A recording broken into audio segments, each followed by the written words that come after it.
The Himyarites emerged in what is now modern-day Yemen, around 110 BCE. They succeeded earlier South Arabian kingdoms like Saba and Qataban, gradually establishing themselves as a dominant power in the southern Arabian Peninsula.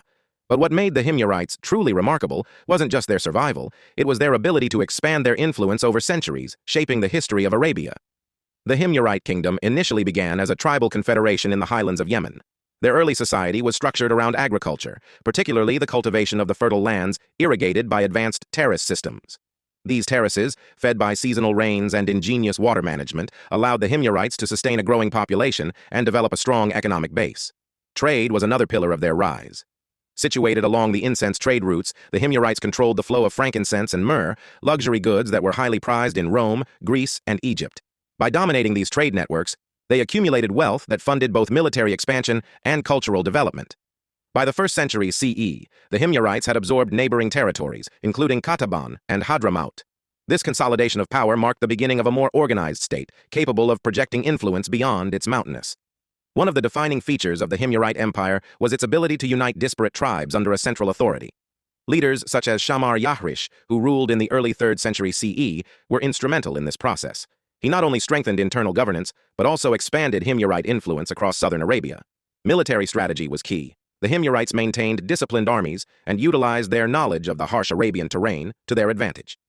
They often formed alliances with neighboring kingdoms or leveraged internal conflicts to assert control. By the 4th century CE, Himyar had become the preeminent power in southern Arabia, stretching from the Tahama coast along the Red Sea to the highlands. While military might secured their land, it was trade that truly amplified Himyarite power. The Himyarites established strong commercial ties with the Mediterranean, East Africa, and India. Ports along the Red Sea, like Khan and Zafar, became bustling hubs of international trade. Ships carried not just incense and spices, but also textiles, precious metals, and exotic animals. By controlling both overland and maritime trade routes, the Himyarites could dictate terms with foreign merchants and neighboring states alike. Their wealth allowed them to build impressive fortifications, develop urban centers, and invest in cultural and religious institutions, further cementing their influence. Religion also played a role in Himyarite expansion. Early on, the Himyarites practiced a polytheistic faith common to South Arabia. By the late 4th and 5th centuries CE, there was a significant shift. Judaism gained prominence among the Himyarite elite. Some scholars suggest that this religious change strengthened ties with Jewish communities in the Mediterranean, enhancing both trade networks and diplomatic influence. Culturally, the Himyarites were known for their inscriptions in the South Arabian script, monumental architecture, and water engineering projects.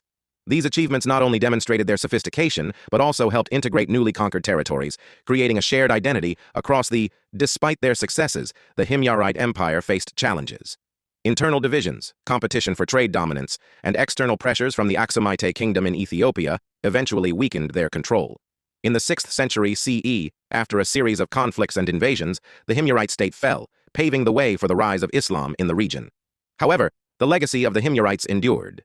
Their innovations in agriculture, trade, and governance influenced subsequent Arabian societies. Their story illustrates how a relatively small kingdom, through strategic trade, military acumen, and cultural adaptation, could rise to regional prominence in the ancient world. In conclusion, the Himyarite Empire reminds us that history is not just about empires in the Mediterranean or Mesopotamia. It's also about these remarkable civilizations that mastered their environment, built networks of trade and influence, and left an enduring mark on the region. The rise and expansion of the Himyarites is a story of ingenuity, resilience, and ambition. A story that continues to fascinate historians,